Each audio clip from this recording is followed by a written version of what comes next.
In this week's episode of Renovate Ed, Loren Wood, owner of Loren Wood Builders, a highly respected design-build firm known for quality craftsmanship and thoughtful renovation work, joins Jennifer the RENO-GAL Goldsby.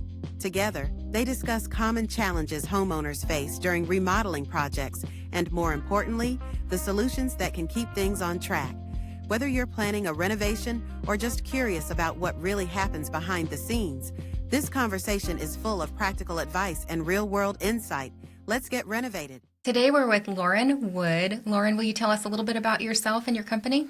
Yeah, thank you for having me. Loren Wood, my company's Loren Wood Builders. We're a design build firm based out of Bloomington, Indiana, but with also an office in downtown Indy.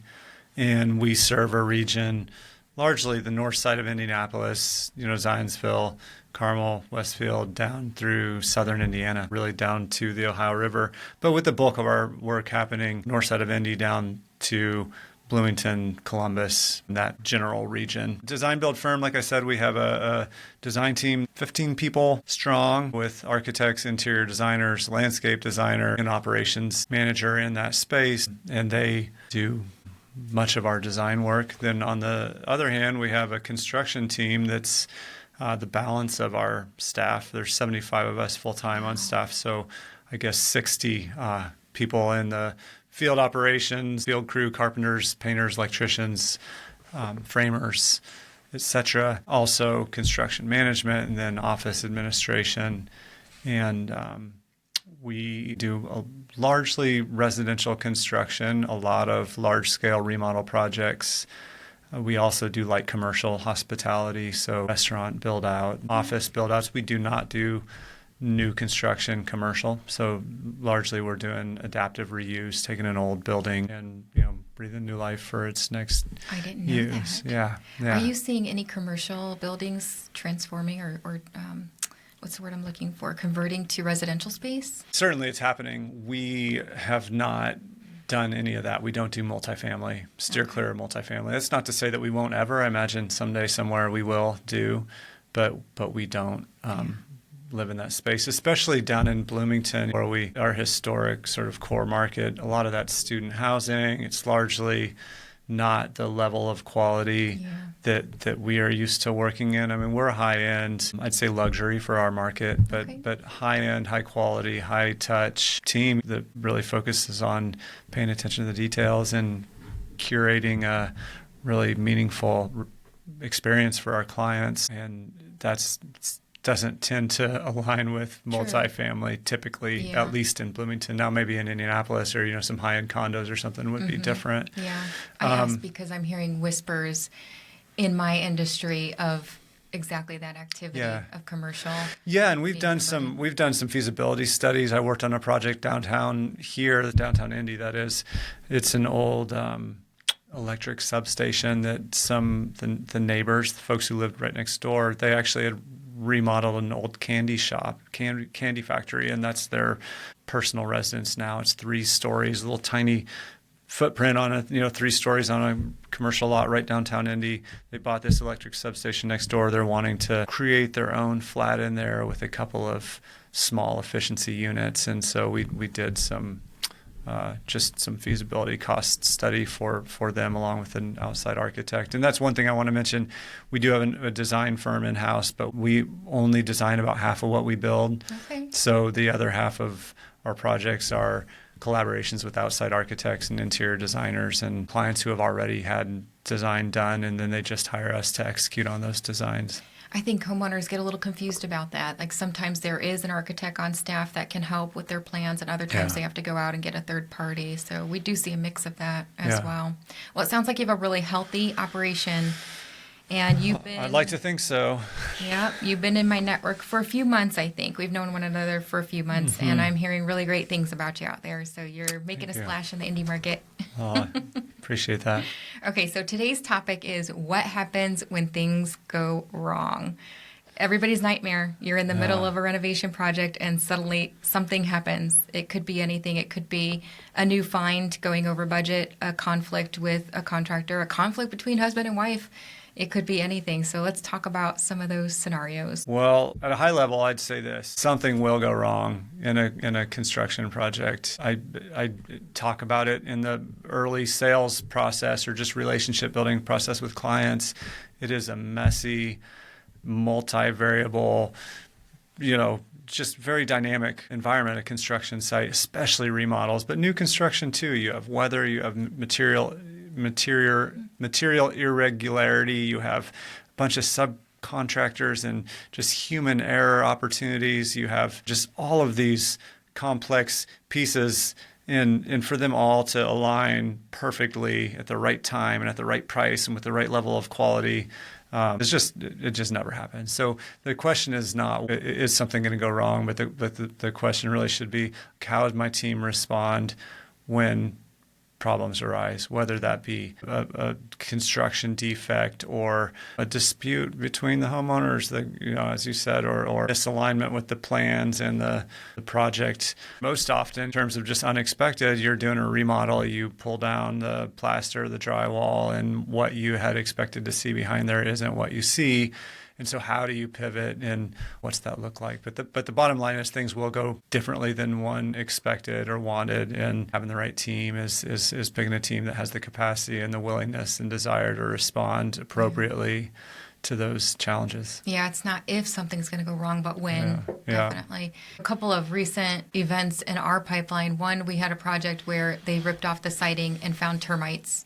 And I've spoken about that on this season's podcast, and they were able to fix it. They dipped into contingency, and I thought for sure we were going to have to scale back on some of the materials, but the damage wasn't as extensive as they thought initially. So they were able to get it taken care of within the contingency budget, and the homeowner didn't have to come out of pocket, which was great. And I had one just this past week. It seems like a small thing, but it created such a long gap in production. We had a home, I want to say it's in Nevada, and we're ready for the tile to be done, and they're tiling the shower floors, the whole nine. And the contractor wants to start with the showers. That's the way he does things. He starts with the showers and moves to the floor. I don't know if that's normal or not. That's just his way. And so he gets started, or tries to get started, and somehow, some way, I didn't get the full story, but something about the fixtures that they bought, they weren't compatible with the plumbing, like the rough-in that was done. Mm-hmm. And instead of getting new fixtures, which I probably would have done, so instead of doing that, they halted the whole project.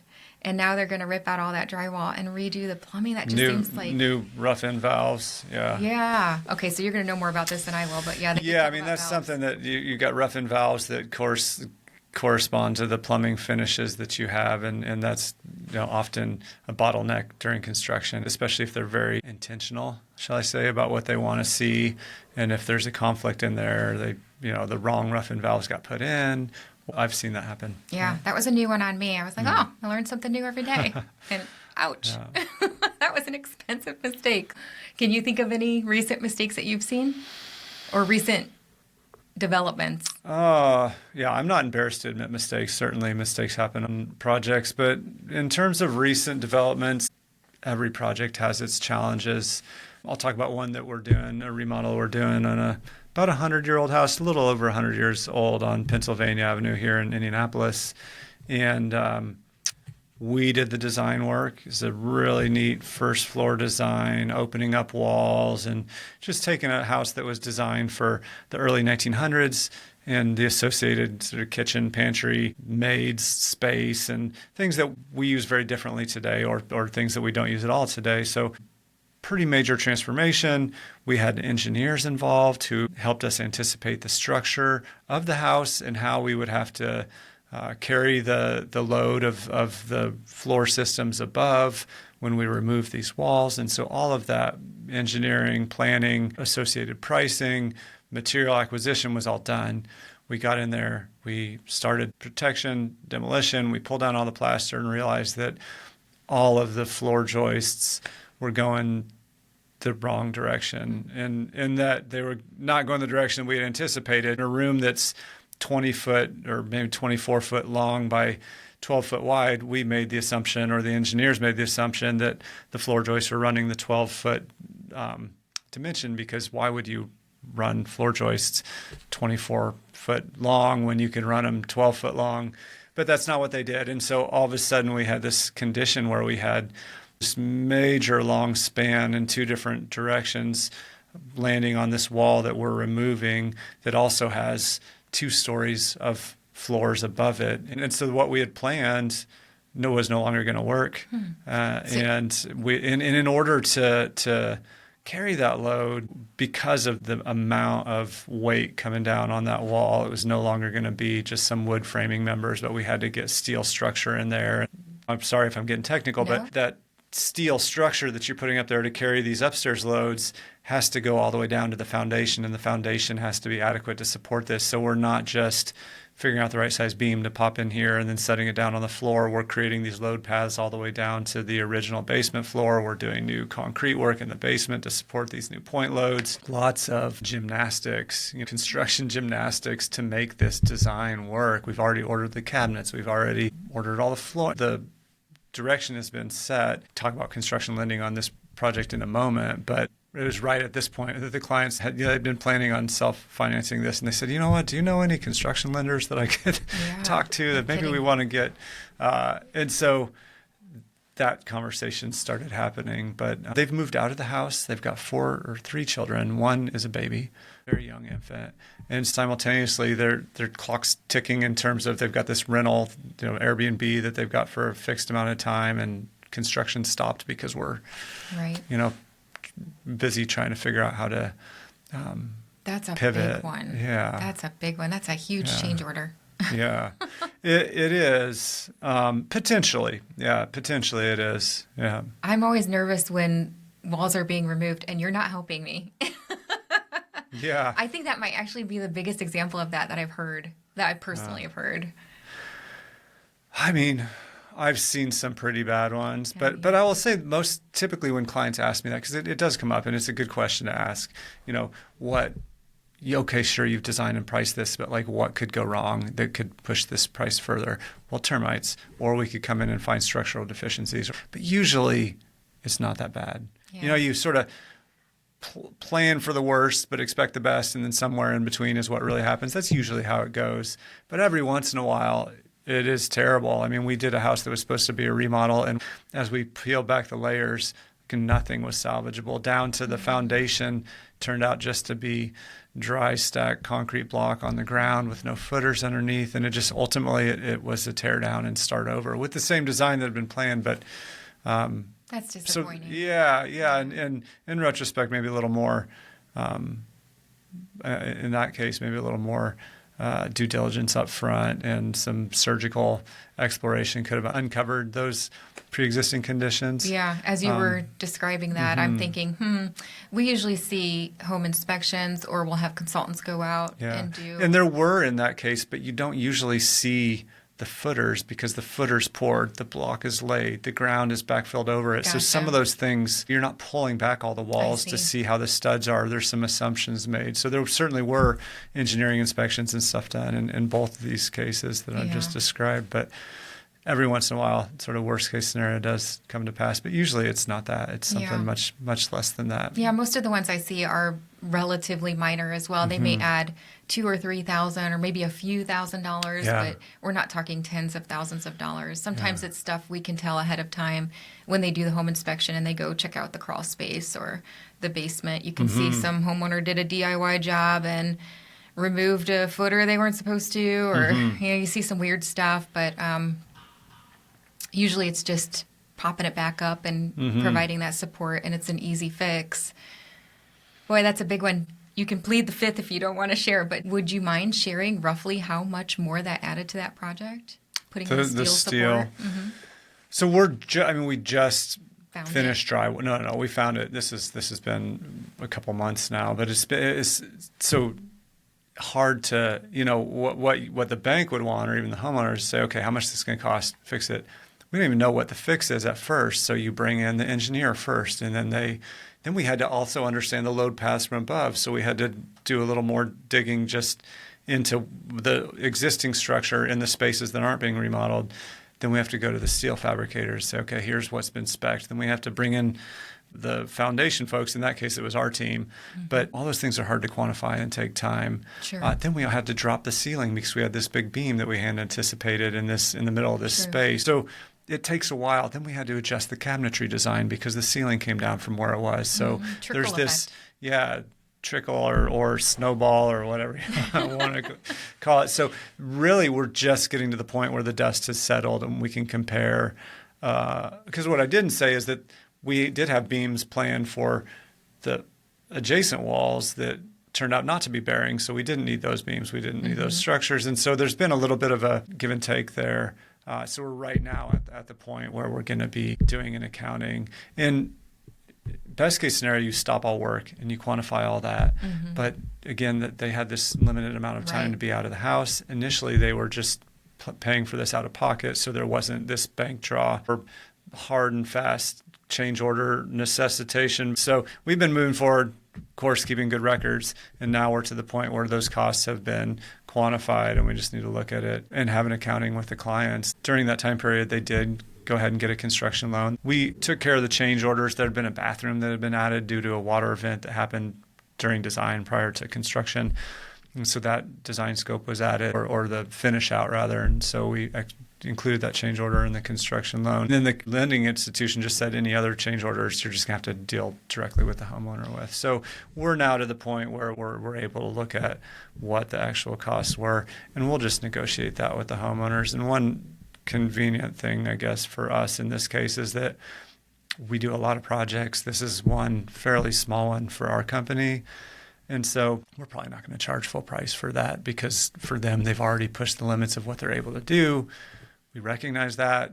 Certainly contractually, we could hold their feet to the fire and say this costs X time with our standard markup of Y, but we won't do that. We'll just sort of look at the whole project holistically and say how little can we charge just to not have this be too painful for us and also have it not be too painful for the homeowners. I do see a lot of remodelers trying to help out that way. I think most remodelers do. There are easier ways to make money than remodeling old homes.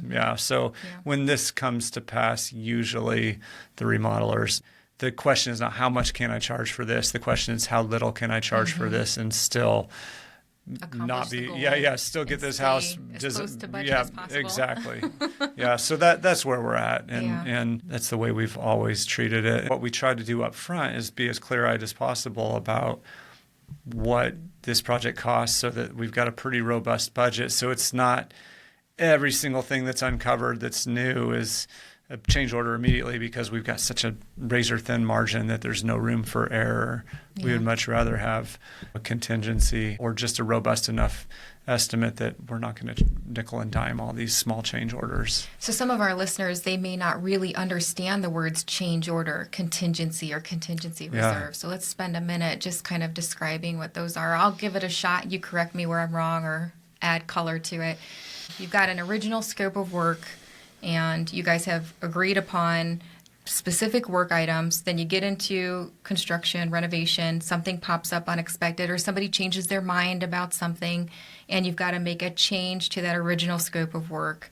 When there's financing involved, when there's a lender involved, like myself, usually what we see is a change order request from the remodeler. We get that, we decision it, we say, yes, we've got the money and the budget to be able to cover that, or no, we're not going to be able to pay for that. Can the homeowner pay for it out of pocket?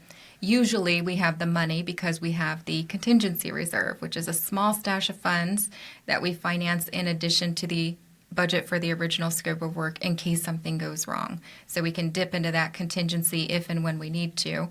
And I would say the majority of projects we do dip into contingency, the remodeling projects anyway. I can't speak to new construction. So the change order request is sent to us. We decision that. And a lot of folks get confused in my world about the change order request. It's just that. It's just a request to make a change. Some people view that as an invoice, pay this now. But when your project's being financed by a bank, by a mortgage lender, we can't pay until after the work's been completed. So we're presented with the change order request. We decision that. Let's say we approve it. In a perfect world, after that work is done, it's inspected, and then we pay from contingency if we have to. Anything you would add to that? I think that's a good explanation, especially from the lending perspective of the mechanics of a change order and how that runs through the financing. I think from a homeowner standpoint and a builder's standpoint, a change order is just that. It's a change of work order. When I sign a construction contract with you, that contract has terms and conditions. We're going to start on this date and hopefully end by this date. And here's our payment fee structure, whether it's a cost plus a percentage or whether it's a fixed price. Here's the spec sheet telling you the tile that goes in the bathroom and the cabinets. And we also have the construction drawings and any associated drawings and specifications. So the change order, from my vantage point, nuts and bolts, is something that's different from what's in the spec sheet, in the plans, and the specifications. It's a change of scope, change of work, change of detail. It can be up or down, right? Maybe they're pulling back. Hey, we are decided we're not going to go with the Wolf, range because of transparently, people usually don't remove, they add. but sometimes it is a removal. We had one recently. Yeah. They were going to do a sliding door, but when they got into it, it would require more electrical maneuvering than they anticipated. And it would require moving the box. Tell me, the electric. Moving the electric because it runs through the framing where that sliding door was going to go. So ultimately they decided to forego it, and then along with it was supposed to be a deck, so they took all that off and added it back to their budget. Right. So that happens too, and sometimes it's a combination of this. We're going to add this, we're going to subtract this, and then the delta, the change in value of the finished price, is the change order. I don't want to get too deep into the sort of contract structures, cost plus versus fixed price, unless you wanted to go there. But a lot of our contracts are cost plus, meaning that the clients charge us the cost of materials and subcontractors and labor plus a percentage, which is our management fee, et cetera. Even in the cost plus structure, we still execute change orders from that original spec sheet and associated line item pricing for transparency reason alone. Because no matter what the contract structure, if you turn a bill into the clients at the end of the project that's more than what they anticipated in the beginning, there's going to be unhappiness. So the change order is not just a mechanism to get paid for a change in work. It's also a mechanism to set clear expectations about what you're doing, what the associated cost, timeline implications are of that change to the scope. A contract. It's a change in the contract. Yeah, exactly. Now, you painted a picture of this not being a request for payment, but a just change of work proposal. In reality, from a builder's standpoint, like the scenario I just described in this project, of which we're in the midst, we have not yet executed a change order in spite of having done the work, largely because we could not stop work. I was going to ask if so. I painted the ideal picture, Yes. but we live in the real world. Yeah. So there are certainly circumstances where we get a draw, maybe it's draw 2, draw 3, and right alongside that draw is the change order. It didn't come before. Yes. It comes with the draw because they just can't stop. So that happens is it case often. by case? It's case by case, and we don't. It's not ideal. It's not ideal for us. We don't want to surprise people with an invoice retroactive. This costs more than what we told you it was going to be. Pay up. That doesn't feel good to anybody. We have mechanisms internally in our company to try and, if we know we're making changes, even if we don't know what the cost is going to be, to help them anticipate it. Hey, we've got to do this steel header. We don't know exactly what the cost is going to be, but here's what we're seeing in real time. You're setting those expectations. Sometimes the issue is that the client's making changes not even due to unforeseen circumstances, but the cabinet makers are in there and they're saying, hey, while you guys are here, just go ahead and do this. And then they're saying the same thing to the electricians and the painters. And there was a conflict that we had years ago on a project like that where it was not through our own doing. This is a new construction project, but the clients were constantly in there adding, and they had a construction loan all along, and we were doing our best to, in real time, give them clarity on how much these changes were, but it was hard because the dust was flying all the time. They didn't want to stop work. That's a common tension that the client wants to change the scope, change the quality of the finishers or what have you, but they don't want to slow construction down because they have a move-in date. They've got a graduation party planned. They are done living in this rental or whatever the driver is for that project. So there's this tension between timeline, budget, and clarity around those things. And so often you get to the end, you're like, okay, well, here are all these things. Yeah, we've talked about them each individually, but now you need to pay for them. And so here's this big change order. and that, you know, that can create.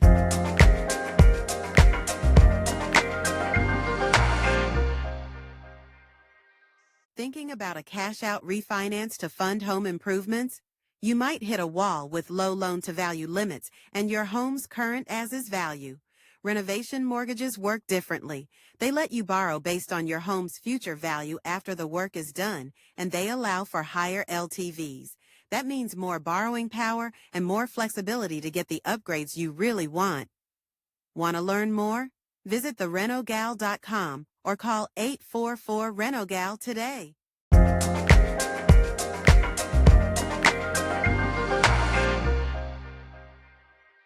Conflict. Yeah. Let me ask a question. Yeah. When you are looking at a change in the scope of work, do you get signatures of both parties? Let's say it's husband and wife. Do you get signatures of both, or will you take one or the other?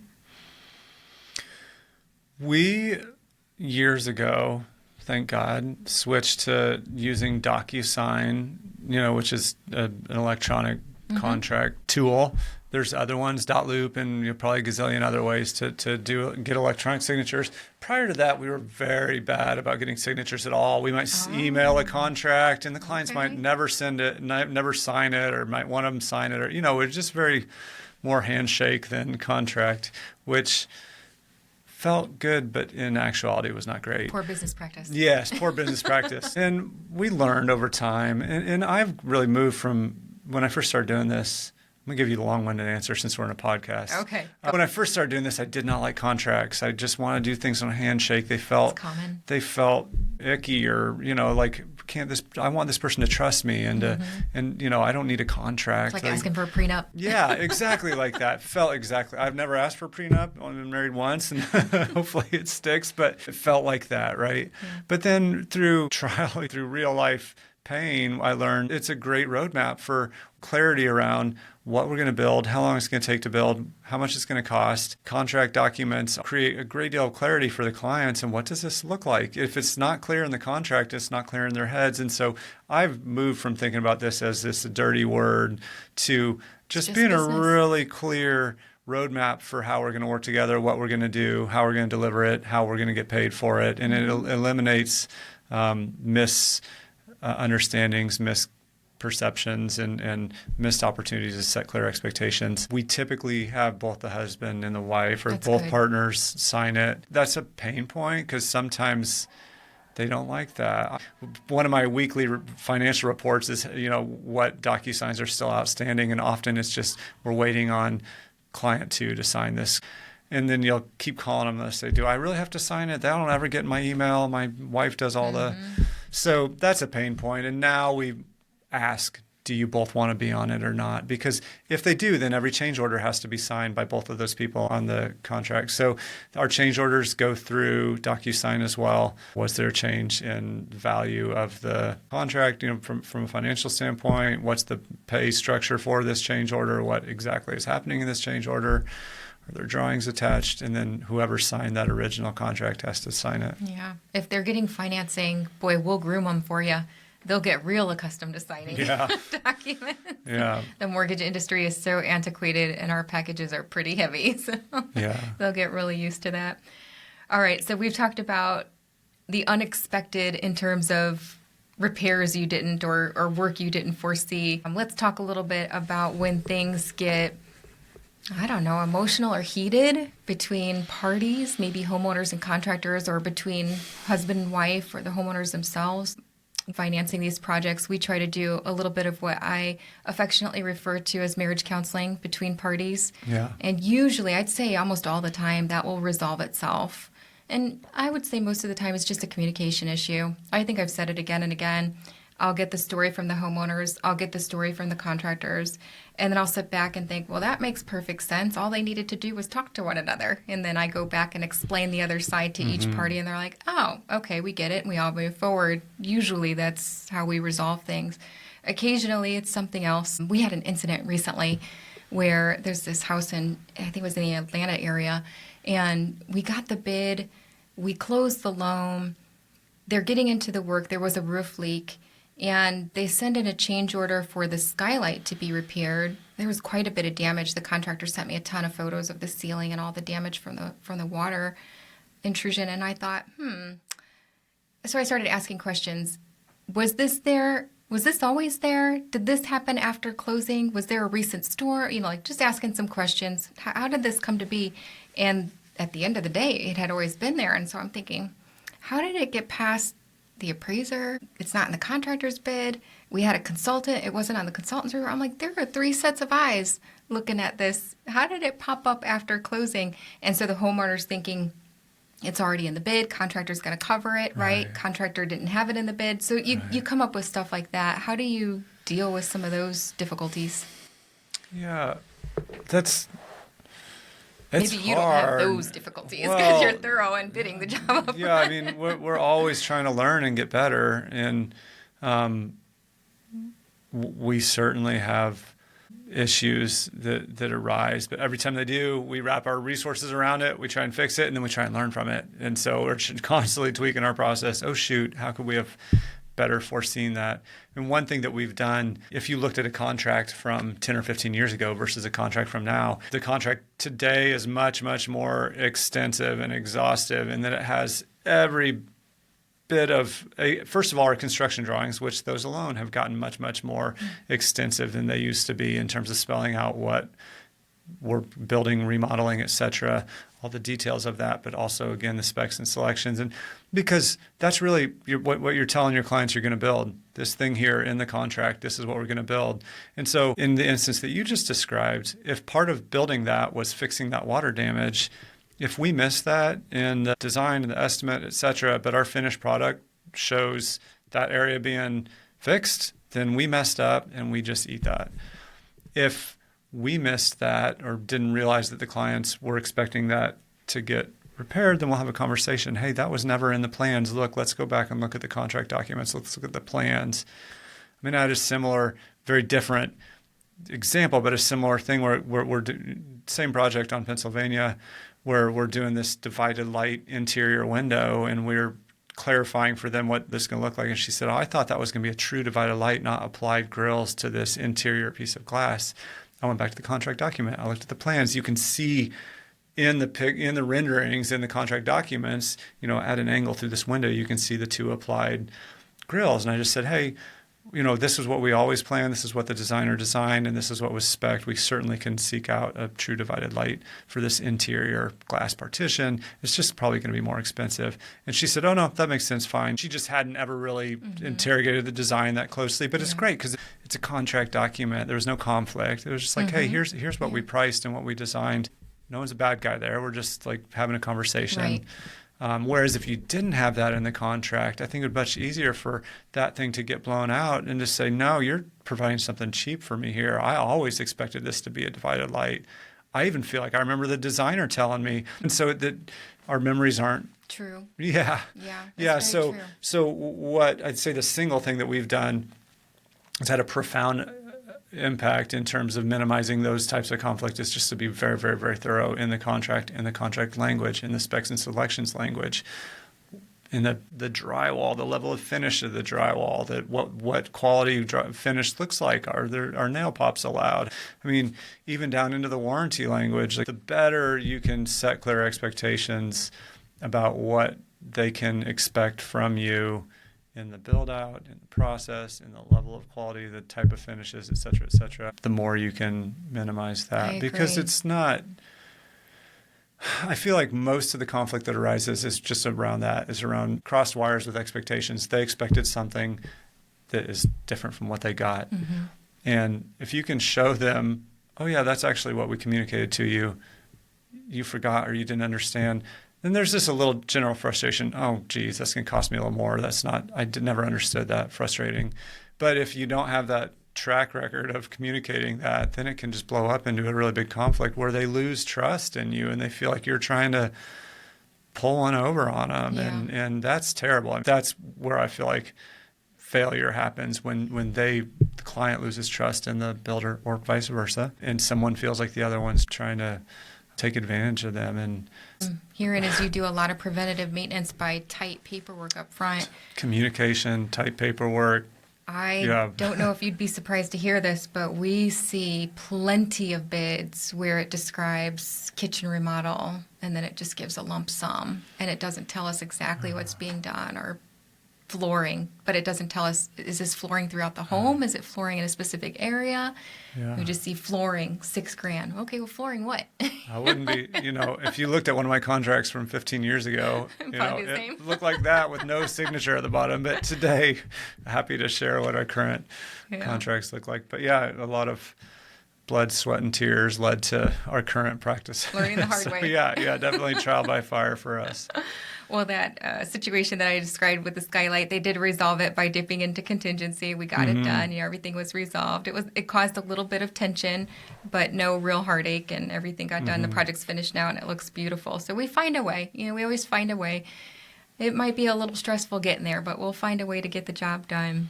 Well, to your point about being a marriage counselor, I said this in a meeting that you and I were in the other day, but I believe that having a lending institution, a bank, a mortgage lender in the works, between a builder and a homeowner, that I think really adds a level of accountability for both sides. The bank is in there doing inspections and making sure that the builder is doing what they said they're going to do. They're a third-party verifier. They're not going to release the funds until the builder does what they say they're going to do per the contract. On the other hand, the homeowner has some accountability in that they can't just decide to not pay the last bill because they feel like they've paid enough, which may shock you, but that happens. Even when people are happy with what they got, they might say, you know what, I think you were charging me too much to begin with, or I've just run out of money and I can't pay you. I do find that shocking.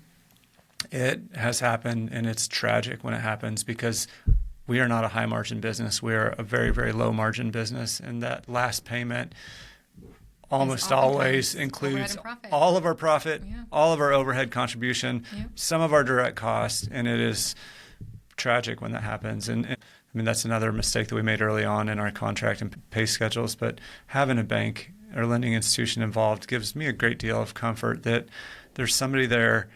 I don't mind accountability because I feel very accountable to myself and to that contract, to my clients, to just general moral and ethical platform. But when a bank's involved, it removes the guesswork. The client can't say, I don't think this is good enough. The bank can come in and say, you know what, this is pretty good. I see a lot of these, and these guys are doing a good job. Yeah.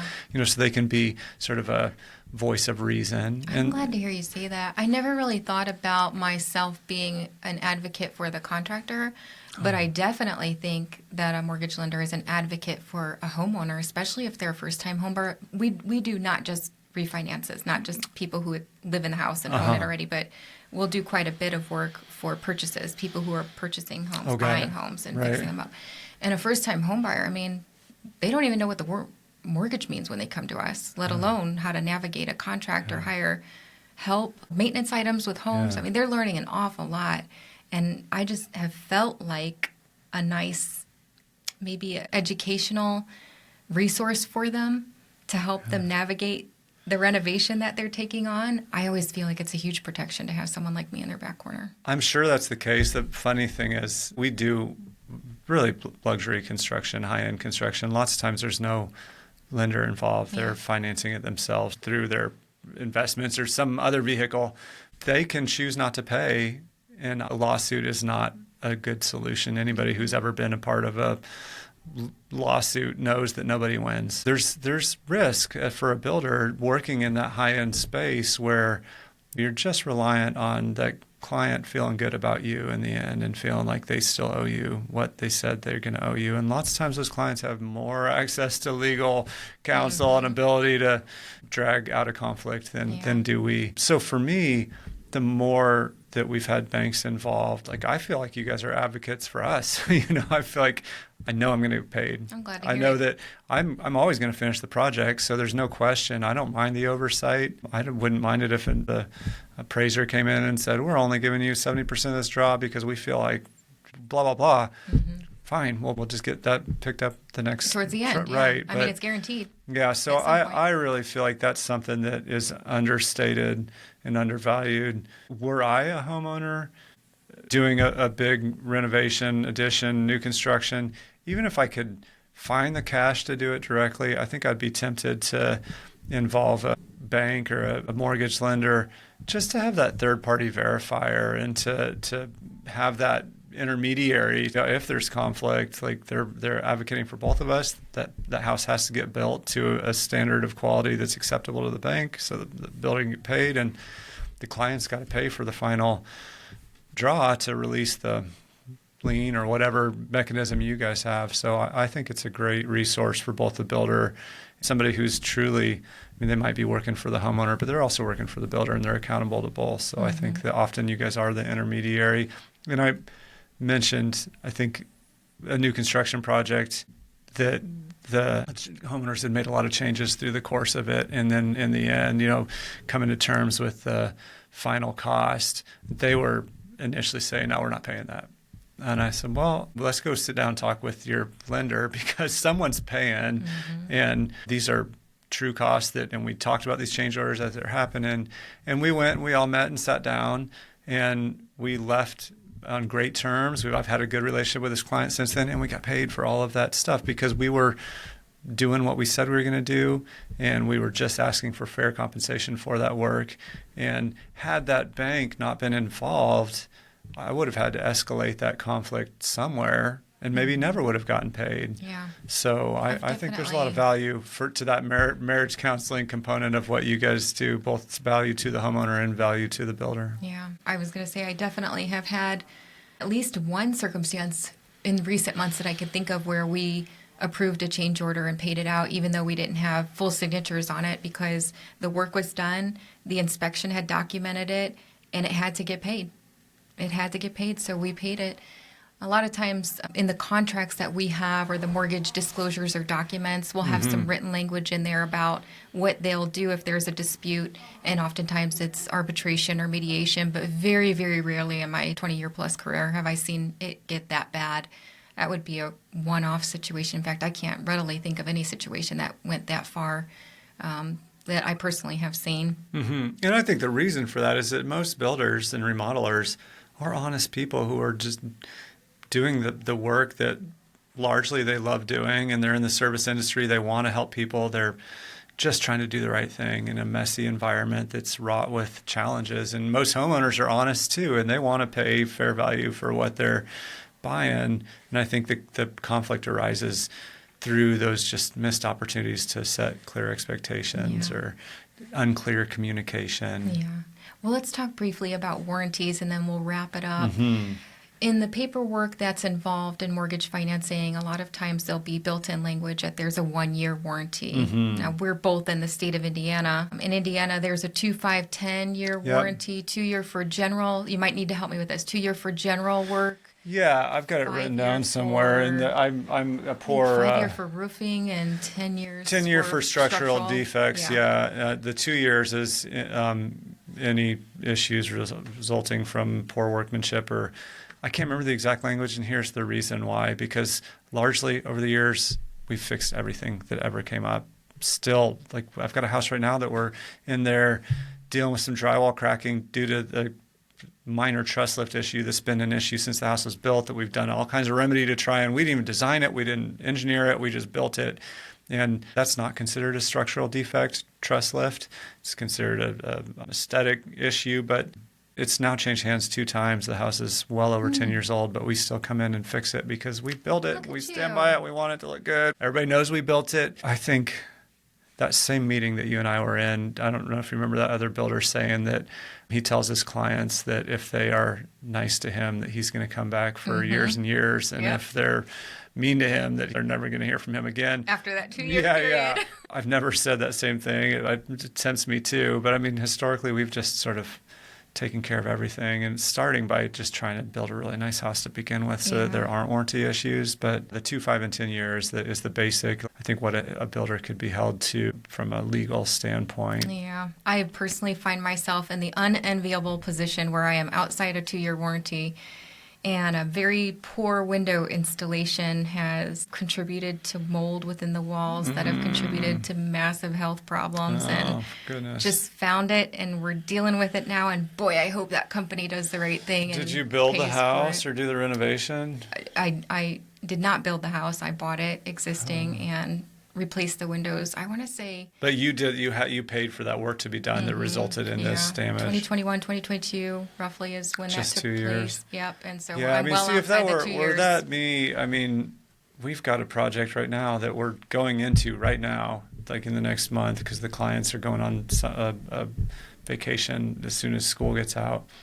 They've got a little issue. We did this renovation over 10 years ago. We're going to go in, we're going to cut into the roof, figure out what the issue is, address it, fix it.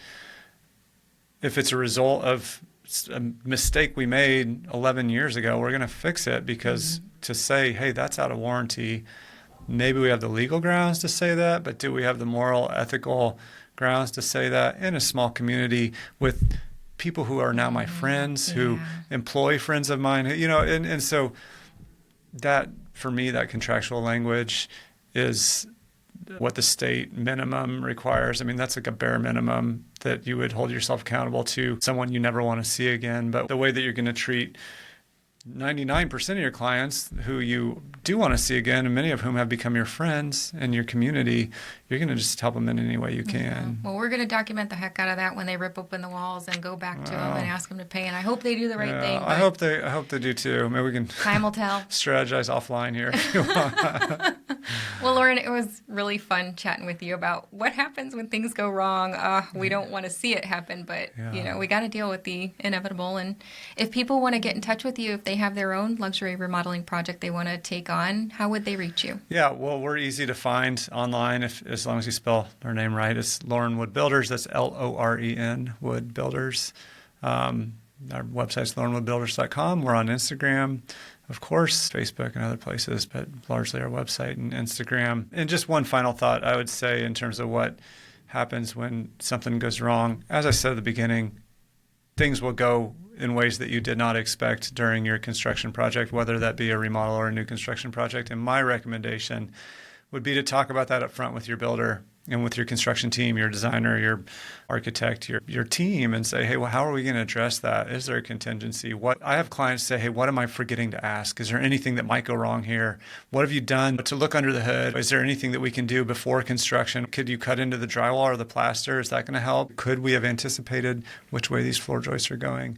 So having those conversations up front and feeling like you have the right team to effectively address those issues when they come up. That's going to be when the right time to have this conversation is, while you're picking your team, not once you're in the thick of it, because something will go wrong. And just making sure you have a team that you trust and you feel alignment with in terms of your goals for the project. If your goals are to spend as little money as possible, there's going to be a builder out there who is going to help you do that. If your goal is to have the highest level of quality and the trim details possible, there's a builder out there who's going to help you do that. If your goal is to have the most energy efficient, carbon efficient project possible, there's a builder out there who's going to specialize in that. But having those values out front, leading with those values, talking about what the drivers for you are, what motivate you in this project with your builder, and picking the right team is just paramount to having a successful construction project. Boy, if those weren't good words of wisdom. Well, thanks, Loren. It was great to chat with you today. Thank you for having me. It was very fun. Thank you. My pleasure. Now the legalese required to appease attorneys, compliance officers, and regulators. This podcast is hosted by Jennifer Goldsby, NMLS number 591226, Vice President, Renovation Lending. The topics discussed herein reflect my personal opinion. They do not represent the opinions of Diamond Residential Mortgage Corporation and its management. Discussions about loan programs in this podcast are not a commitment to make a loan. Programs, approvals, rates, fees, and loan terms are subject to loan applications, credit risk, appraisal evaluation, underwriting guidelines, and other lending or qualification criteria and limitations, and are subject to change without notice. Not all products are available in all states. Not all borrowers will qualify. Diamond Residential Mortgage Corporation, 582 Oakwood Avenue, Lake Forest, Illinois, 60045, 847-244-9301. NMLS number 186805. For licensing information, go to nmlsconsumeraccess.org/entity details. ASPX/company/186805. Equal housing opportunity. Diamond Residential Mortgage Corporation is not affiliated with or acting on behalf of or at the direction of FHA, VA, USDA, Fannie Mae, Freddie Mac, or any governmental body or agency.